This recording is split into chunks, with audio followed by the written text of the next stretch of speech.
Morav et Rabotai, Shalom, Uvracha, le 21 Tevet, c'est le jour de la Eloula de notre maître, Rabbi Masliach Mazouz, Zecher Sadeh Kadosh Livracha, Hashem Yinkom Damo. On va parler un petit peu sur sa personnalité et après raconter des histoires à travers lesquelles on va voir la grandeur de ce Rav du Tzaddik et surtout l'approche qu'il avait avec le public. Comme on l'a vu avec d'autres Rabbanim, malgré leur grandeur et leur niveau, ils étaient, comme on dit, comme Moshe Rabbeinu. Wayered Moshe el Ha'am. Moshe est descendu vers le peuple pour les aider, pour se relever et avancer dans Avodat Hashem. Moreno Arav, il a étudié à Djerba chez Moreno Arav Rabbi Rahamim Hayahwit à Cohen, Zecher Sadeh Kadosh Libracha. Plus tard, il a été très jeune, il a été appelé à Tunis.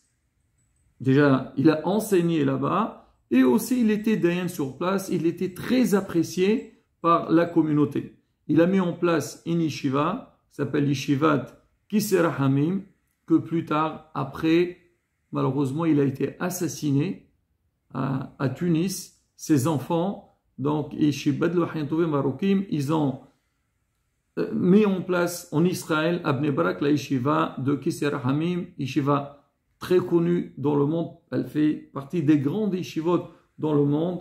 Et Baruch Hashem, tout le monde profite de ses enseignements. Elle a formé beaucoup d'élèves.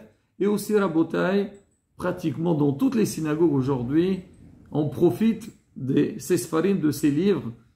En l'occurrence, le Ish Masliach, le livre de prière, le Tirkon Sofré, mais aussi beaucoup de livres sur la halacha, sur la Gemara, et ça c'était un peu l'idée, donc l'esprit de l'étude des rabbanim de Tunisie, et Moreno Arav, il a travaillé beaucoup sur ça, et même dans sa yeshiva, on pousse énormément les élèves à écrire, et comme on dit, pour transmettre aux autres. Une des qualités qu'il avait, ou sa manière de travailler, on l'appelait, c'était quelqu'un de tarif. C'est quoi tarif? C'est quelqu'un qui était sévère.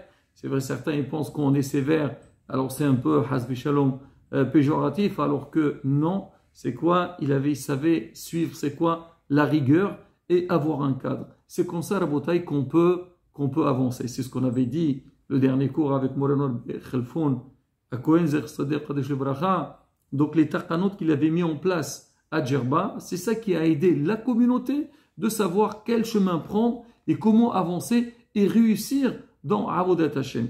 C'était aussi donc la même méthode qu'il a utilisée notre maître Rabbi Masliach Mazouz, mais Rabotai, ce qui était fort donc chez ces rabbanim-là, c'est que malgré, donc on va dire, leur sévérité, leur rigueur, ils étaient très proches au public. Ils ont su comment intéresser leurs élèves, comment intéresser le public pour que Be'ezrat Hashem, il avance dans Torah, Mitzvot et Ma'asem Tovim. Je veux commencer par une petite histoire. Il y avait une fois, donc à Tunis, donc il y avait quelqu'un qu'on devait lui faire un guet. Un guet, c'est un acte de divorce. Alors, il faut faire très attention. Donc on écrit un guet, surtout au niveau des noms. Il faut être très précis.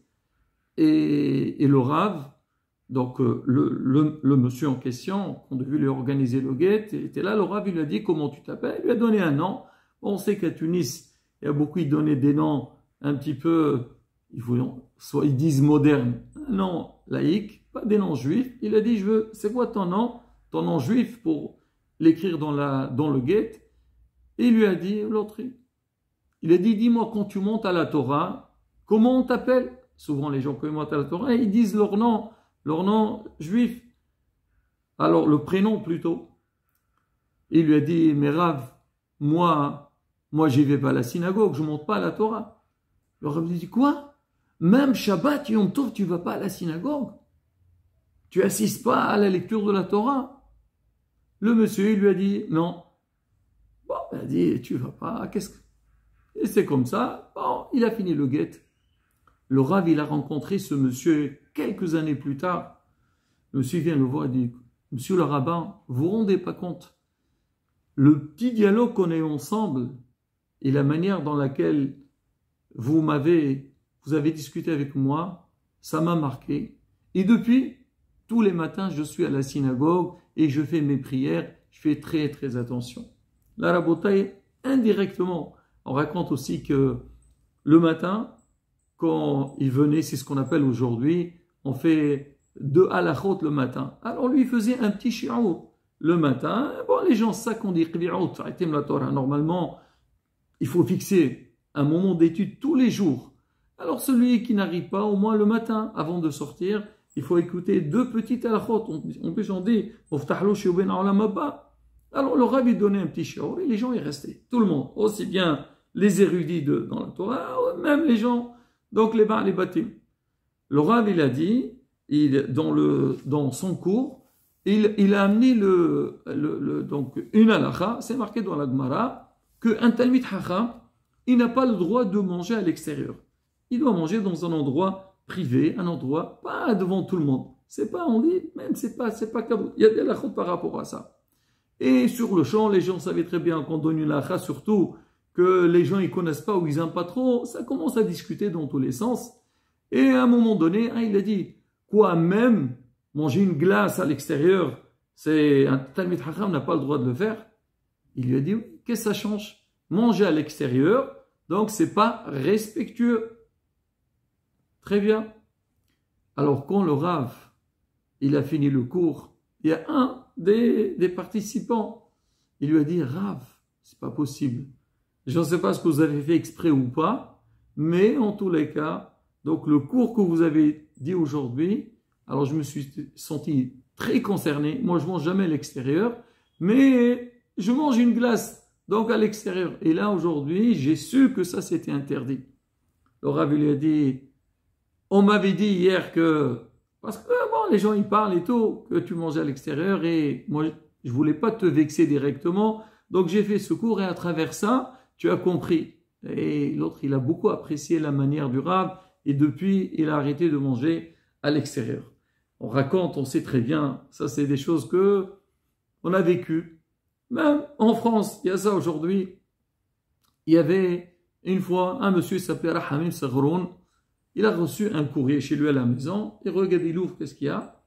Et donc il a reçu donc une lettre dans laquelle on annonce les dates de l'examen. Et à l'époque, il y avait à Tunis, il y avait l'Ort. Et il a regardé, il a vu que les examens donc, devaient avoir lieu le jour de Shabbat. Et après Shabbat, il y a Shavuot. Et qui va aller passer un examen le jour de Shabbat ou le jour de fête? C'était impossible. Qu'est-ce qu'il a fait? Il a dit, je vais aller voir donc les rabbanim de la ville, s'ils peuvent intervenir, faire quelque chose. Il a demandé donc aux gens de la rabbanoute. Ils ont dit, bon, on va essayer de faire, mais c'est pas évident, c'est changer une date, et ça concerne pas une classe, ça concerne donc beaucoup d'institutions, on va voir.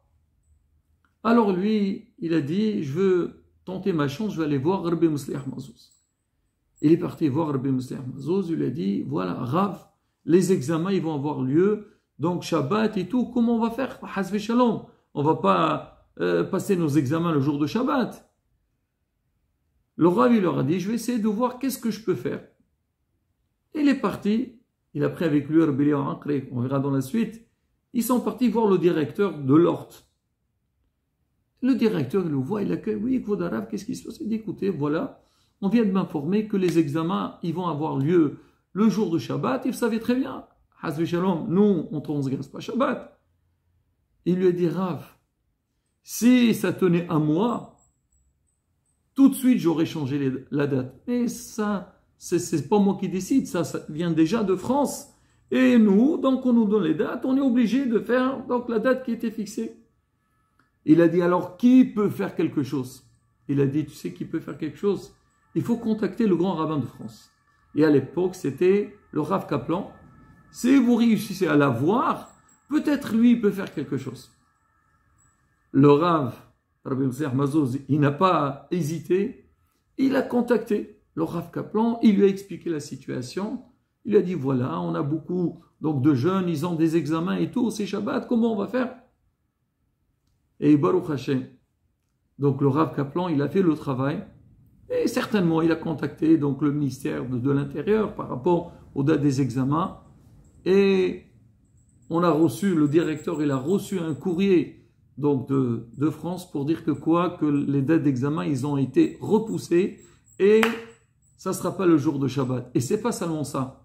Ils ont dit, à partir de maintenant, on vérifiera chaque fois qu'avant de fixer les examens, que ce ne soit pas Shabbat et jour de fête. Je ne sais pas ce que cette règle, elle est respectée jusqu'aujourd'hui ou pas, mais en tous les cas, Rabotai, c'est que grâce au Rav Rabbi Mosliach Mazouz, donc il a sauvé tous ces élèves-là, et à savoir, Hasbi Shalom, peut-être certains, il aurait hésité de faire ou pas.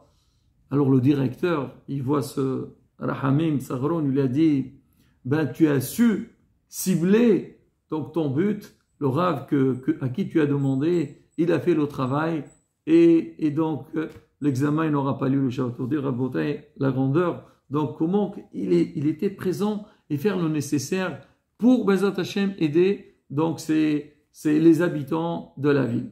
Et là Rabotai, écoutez bien cette histoire. C'est une histoire très très impressionnante pour voir un petit peu la grandeur de notre maître. Alors son fils Rabbi Semach Izacher Latov, donc on le connaît tous en Israël, il dit la date c'était 2 semaines avant la guerre de séjour en Israël. Le Rav, il dit à sa famille, il leur dit écoutez, je dois aller en Libye. Là-bas, je vais aller pour acheter des habits, parce qu'il paraît, là-bas, c'est pas cher du tout. À l'époque, je ne sais pas aujourd'hui, c'est toujours pareil ou pas. Et je vais faire, comme on dit, remplir des valises. Il y a des grands soldes et tout ça. Il leur a dit même, justement, mon passeport, il a expiré depuis longtemps. Et là, donc, j'ai refait un nouveau. Et, Bezat Hashem, je compte voyager cette semaine. La famille n'a rien compris. Ils ont dit quoi? Le Rav, il va voyager, il va aller jusqu'en Libye pour acheter des habits. Et le Rav même, il raconte dans le livre, il est resté 40 ans, il n'est pas revenu à Djerba, il est reparti seulement pour le mariage de ses enfants. Bon, il va voyager jusqu'en Libye pour acheter des habits, mais ils n'ont rien compris. Bon, le Rav, il est parti, il est resté 3-4 jours, il est revenu à Tunis. Personne n'a compris qu'est-ce qu'il est parti faire là-bas. C'est vrai, il est revenu avec des valises, mais ça n'avait pas l'air d'être sa vraie... son objectif, ce n'était pas les habits. Alors, Rabbi Eliyahu al-Aqri, son gendre, chez Badel Hayim Tovim, alors il raconte, un jour il était avec son beau-père, il lui dit, Rabbi, je voudrais savoir, je n'ai pas très bien compris donc, votre voyage que vous avez fait, vous êtes parti très poli, soi-disant pour acheter des habits et tout, mais pourquoi vous êtes parti? C'était quoi la raison? Alors, il n'a jamais voulu dire pourquoi, mais cette fois-ci, quand il a demandé, il a dit, écoute, je vais te dire, mais s'il te plaît, ne raconte ça à personne. Et donc, Rabbi Eliyahu al-Aqri, il a raconté ça à la Levaya de Rabbi Mosliach. Il a dit, un soir, je dormais, donc c'était la semaine, ou je ne sais pas, un peu avant, et on lui a dit, il y a une neshama, donc une âme, qui se trouve à Tripoli, qui est bloquée là-bas, et on a besoin de la libérer. Pour comprendre tout ça, il faut, on sait c'est quoi une neshama qui est en Gilgoul, et on doit la libérer, et on m'a demandé de le faire. C'est vrai, pour moi, j'étais un peu surpris de cette demande, mais si on me l'a demandé, j'ai dit je veux le faire. Alors, je suis parti. Il est parti à Djerba, et de Djerba, il est parti à... Donc, ils sont partis à Ben Guerdan et ils sont arrivés en Libye. Ils sont arrivés le vendredi. Vendredi, il faut passer le Shabbat. Ils sont partis, ils se sont installés donc, dans une auberge ou dans un hôtel. Le soir, ils sont partis à la synagogue. Et donc, un des riches de la ville, il leur a dit, venez manger chez moi, Shabbat. Alors, ils sont partis, ils ont mangé chez lui. Le soir, il dort, Rabbi Msliah, on vient lui dire, écoute, c'est pas dans cette maison que la Neshama, elle se trouve. Elle se trouve chez une autre personne.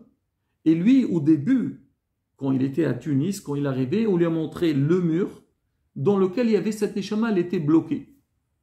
Et donc, l'El Shabbat, on l'a dit, c'était pas là-bas, c'est quelqu'un d'autre, c'est un monsieur qui s'appelle Gabriel Galam. Demain, quand on va la preuve, demain on va t'inviter, tout le monde va essayer de demander de venir manger chez eux, tu refuses, seulement quand monsieur Gabriel Galam, il va venir, il va dire viens manger chez moi, tu vas chez lui. Effectivement, le lendemain, le Rav était à la synagogue, après la tfila, tout le monde, hey, Rabbi, viens manger chez nous. Et comment tu t'appelles? Il a refusé tout le monde. À un moment donné, il y a une voix, il dit comment tu t'appelles? Il dit Gabriel Galam. Il dit, je viens avec toi. Personne n'a compris, il est parti chez lui. Il était donc pour la Sirda, il regarde un peu les murs et il voit le mur qu'on lui a montré dans le rêve, il le voit face à lui. Il a dit c'est bon, c'est ici, cette Neshama se trouve là. À la sortie de Shabbat, le Rav il a fait un tikkun. Donc comment faire pour libérer, pour sauver cette Neshama? Alors Rabbi Eliyahu Ankri qui est à côté, il a dit alors bon, il a dit j'ai fait ce qu'il faut faire. Comprendre tout seul que c'était bon. Le Rav, quand il était là-bas, c'était la période du Omer. Il a vu que là-bas, les gens, il y avait certaines choses qui respectaient pas beaucoup. Ils parlaient au téléphone le Shabbat, se raser avec la lame. Bon, il y avait des choses. La pureté familiale. Il a beaucoup parlé sur ces choses-là. Il a laissé vraiment des bonnes traces derrière. Et donc, en même temps, il a essayé d'aider cette Neshama, cette âme, pour la libérer. Et aussi les gens. Aujourd'hui, il faut aussi s'occuper des âmes vivantes. C'est que leur faire du moussard, des vrais Torah.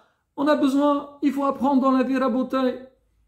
Et donc, le Rav, donc, il a raconté à Rabbi Eliyahu Ankri, il lui a dit, donc, ce qu'ils avaient fait là-bas.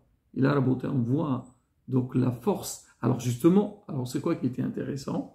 C'est que, j'ai précisé au début, c'était 2 semaines avant la guerre de 6 jours en Israël. Et on sait tous, malheureusement, quand il y a eu la guerre de 6 jours, les problèmes que les Juifs de la diaspora, ils ont eu, surtout dans certains pays, en l'occurrence en Libye. Alors les Juifs là-bas, ils ont été très très touchés.